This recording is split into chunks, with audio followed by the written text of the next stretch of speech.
Bugün Milli Cəbhə Partiyası talisemiya xəstələri üçün qan vermə aksiyası keçirir.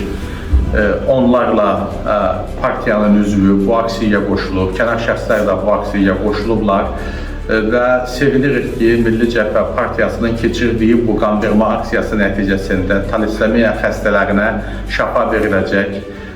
Bu qan bankından digər xəstələr üçün istifadə olunacaq. Yəni bu çox alicənab bir aksiyadır və bu aksiyanın təşkilində kömək göstərdiyinə görə Səhiyyə Nazirliyinə, Respublika Qan Bankına təşəkkür edirəm və burada bu qan keçirmə aksiyası zamanı insanlarımızdan qan götürən burada işçilərə də, həkimlərə də dərin təşəkkürümü bildirirəm ki, zəhmət çəkib bu işi həyata keçirirlər.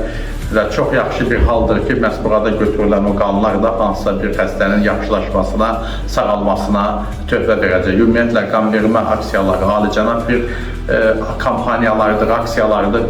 Bir nəfərin verdiyi bir qan başqa bir nəfərin həyatını xilas edə bilər. Ümid edək ki, digər təşkilatlar da, partiyalar da, ümumiyyətlə vətəndaşlar da qan vermə aksiyalarında daima fəal iştirakçı olacaqlar.